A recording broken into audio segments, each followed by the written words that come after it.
I put on a trade today in SPY. This is I guess you can call this a poor man's covered something. I don't know what it is, but right. The idea here is to get longer term in the money calls. And then instead of selling, I guess we can say this is close to at the money. But as you can see, I'm selling a little bit more or a little higher number of contracts in slightly out of the money calls than those that I'm buying. So I'm definitely holding risk up and down, right? But the idea here is I think that even if I just, right, if I only did, let's say if I bought 5 of the January 2027, I think this is, right? Lots of time until expiration, 500 calls. And if I sold 5 of the 700 calls that are expiring at the end of this year, December 31st, in 61 days, right? This is what the risk graph would look like. Very similar to a covered call position, right? Long stock, short calls at 700. But I decided to sell, instead of doing 5 long, 5 short, I did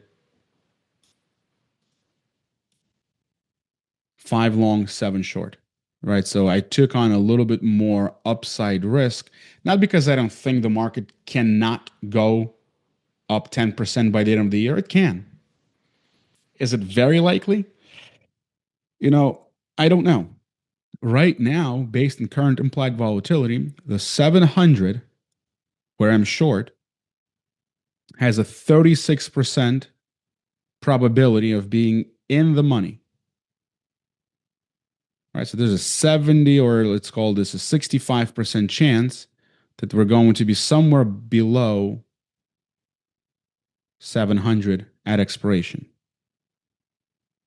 Right? How about if we say, all right, how about, 720?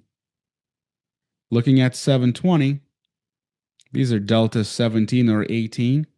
All right, so there's about an 80% probability that we're going to be below 720.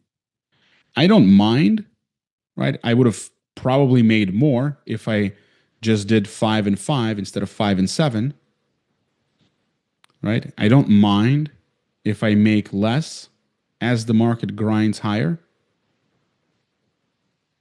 The only concern I have is that if the market goes up more than 6% from where we are today, or if it falls, 6 or more percent.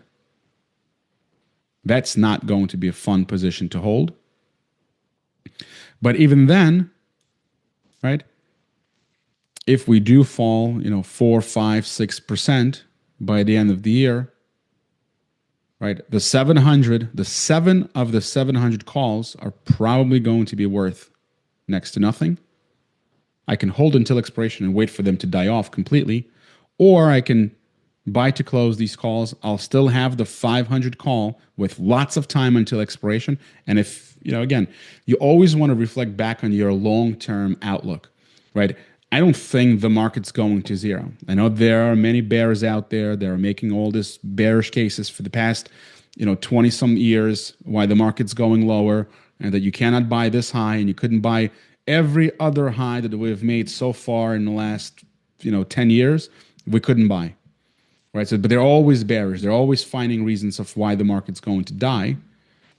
Right. But if you're not like that, and if you think that, longer term, the market is going to rise, right, we have until January 2027. We just have to keep in mind how much, right, extrinsic premium we still have, how much time premium we still have that's decaying.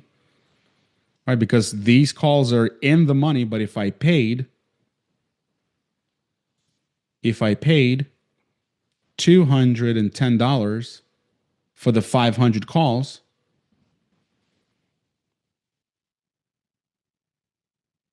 right? 210 divided by 5.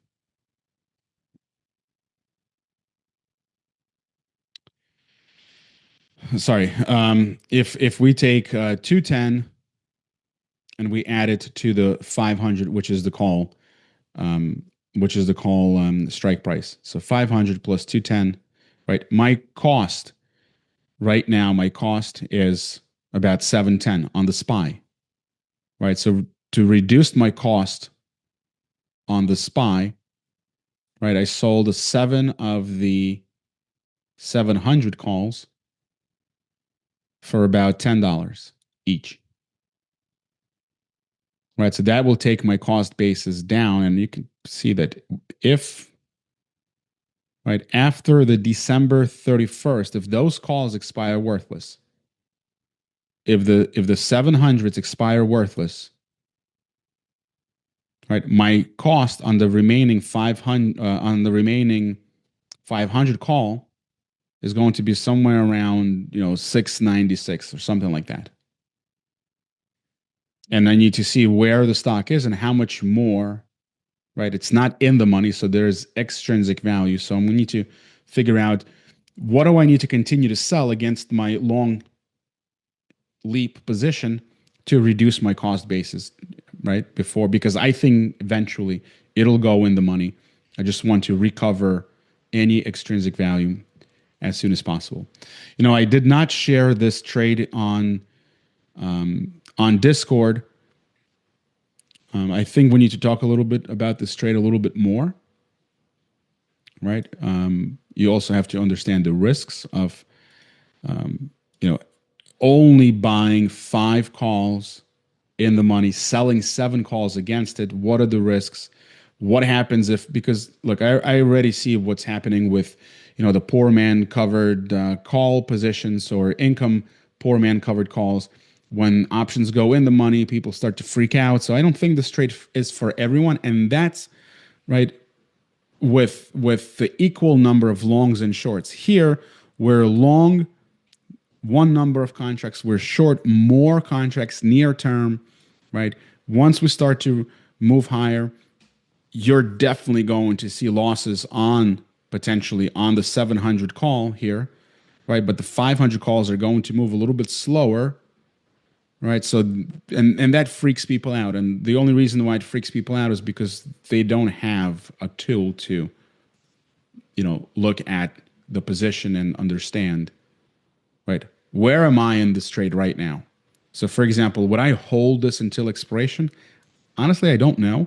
If we do drift higher, and we could very well finish above 700 on the SPY, right? That's going to piss every bear and their mother off, right? To finish the year very strong above 700 on the SPY, 7,000 on the S&P, right? It will be the mother of all short squeezes into the new year, right? So if we do finish above, right, 700, right, and my, the 700s are in the money by at least $10 plus whatever remaining time value is, right? So I'll have to buy them back for 10 and change. I sold them for 10 and change, or I sold them for my cost, my effective price that I sold them, because I sold 5 and then I sold a 2 for a total of 7. So my price where I sold them is 10.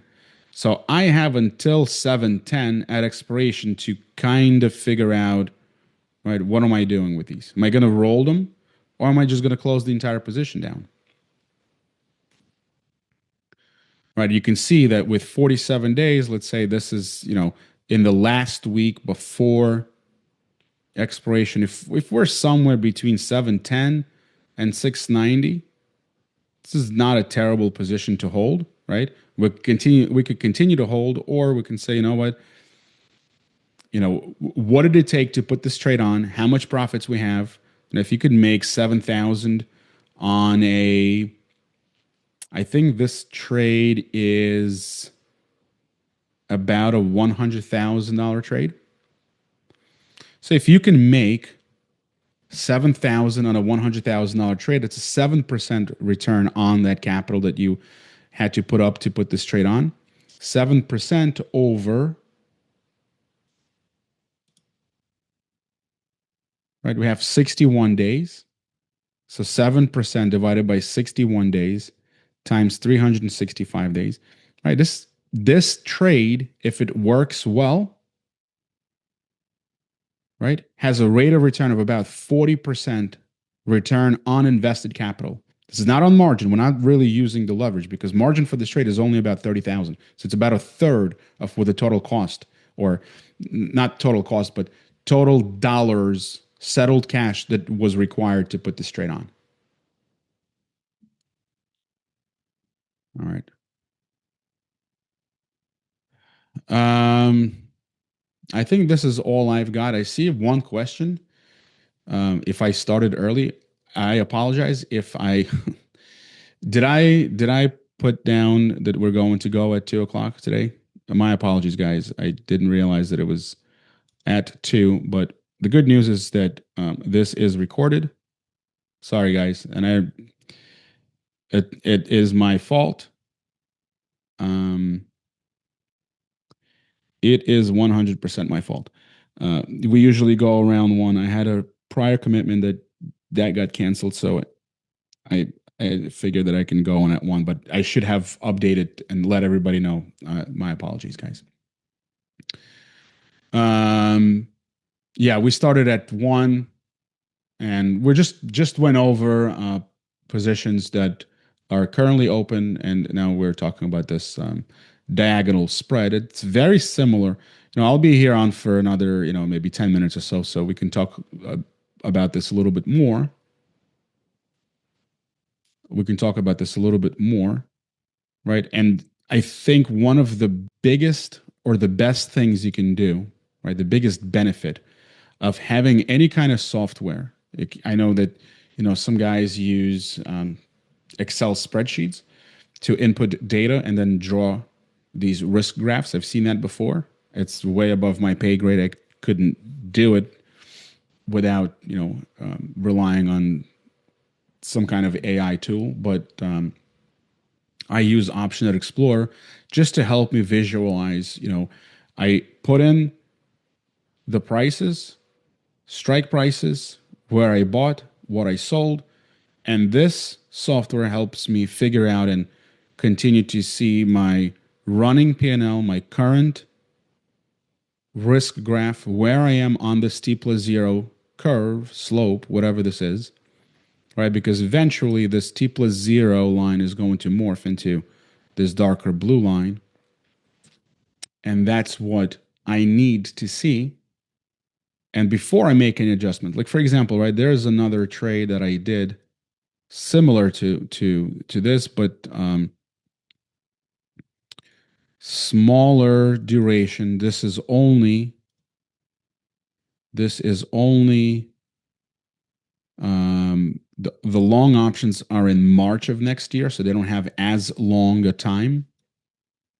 Right, so this one's going to be a little bit more sensitive, I guess, to near-term price fluctuation. But I initiated this trade 11 days ago when the market was lower than where we are right now. I think this shows that volatility has come out, and I think a lot of it is due to hang on one second. I think a lot of it is due to the Fed meeting that has already passed this week. So volatility, the sense of uncertainty is coming out of the market. So what I did was, instead of dealing with the short option, which is at 675, right? So that's in the money. And if it's in the money, that means by me rolling the 675, I would be probably taking a loss here, right? You can see I sold the 675 for $16.36. It's currently trading for 22. So if I was to buy back the 675, yes, my long option has increased in price. So I chose to move the back month or the long leg instead of dealing with the short leg. Short leg I'll deal with. I still have 49 days until right? I have to figure out what to do with it. But what I did was I just cut my net delta in half. And you can see this is what this trade looked like before I did anything, right? I had a lot more potential to the upside, right? But in so and you can look at the Greeks. I had plus 23 delta, right? 23 and a half delta. So all I did was I dragged my long option from 600 up to 650. And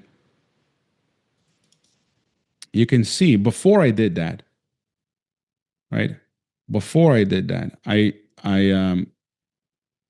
went ahead and I said, let me get rid of this. All right, so I bought this for $89.36, currently trading at 98.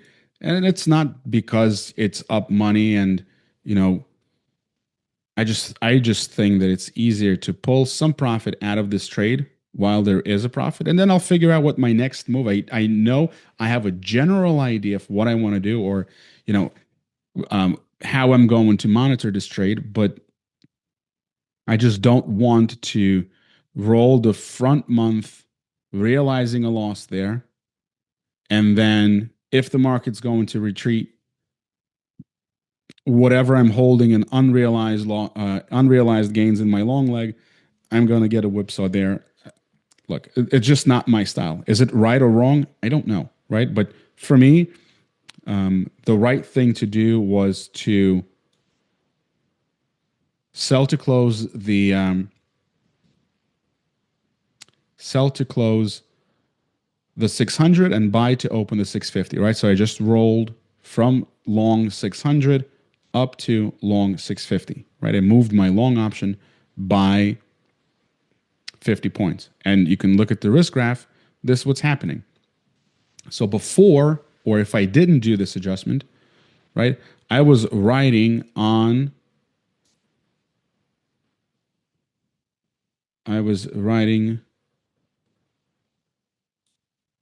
this T plus 0, right, the blue one,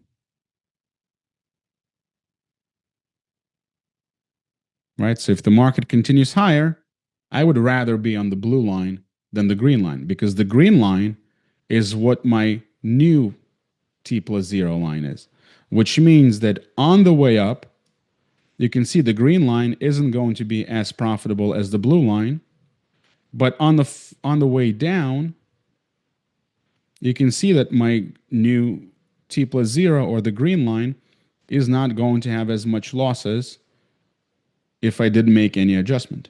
So I gave up some potential upside reward in exchange for less of downside risk. And you can see that at expiration, right, this was my risk graph at expiration, and now it has become this green line at expiration. So less potential profit at around 700, 705. But I'm also exposed to less downside risk. And I'm okay with giving up some of the risk at 700, 705. Why? Because I added another trade that's going to do really well if we're somewhere between 700 and 710, right? So you have to understand the context of what you're doing, right? How does it all come together? So that's why me putting trades out there, and the same applies to anyone across the board, right? What Tom is doing, he's executing trades according to his goals, his plan, his risk profile, his schedule, whatever it is. Right, but all of his trades, they're kind of like puzzle pieces that all come together to paint this beautiful picture. Right? So for anyone out there blindly chasing somebody else's trades, they may not be the right trades for you. Right? Because if you missed this trade that I did before, this was 11 days ago, and then whatever adjustment I did to this trade, and then you only saw the trade that I posted today, if I posted the trade that I did today, if you only saw that and you put on a diagonal that makes a lot of money around 700 to 710, but you don't have this trade on, you're not going to get the same results. So then, chasing somebody else's trades is just overall a terrible idea. And I'm not saying this to discourage you or anybody else. I'm just telling you what's going to happen if you chase somebody else's trades blindly, right? You need to have your own plan. You need to understand what you're trying to do, where you're going, and then we can figure out the path of least resistance, right? How do we get there with the least amount of problems? Or at least, if the market's going to tank, both of my diagonal spreads are going to suck. Right? This one is going to be and again, one of the reasons why I adjusted this trade was, number one, I added something that's going to be of benefit to me at around 700 to 710 by the end of this year, very similar time frame, right? Because my front month options here expire on December 19th, and my other trade front month expires on December 31st. Right, so I already have something covering 700 to 710 area. I'm not so much concerned making a lesser profit up here because the other trade should be making up for it.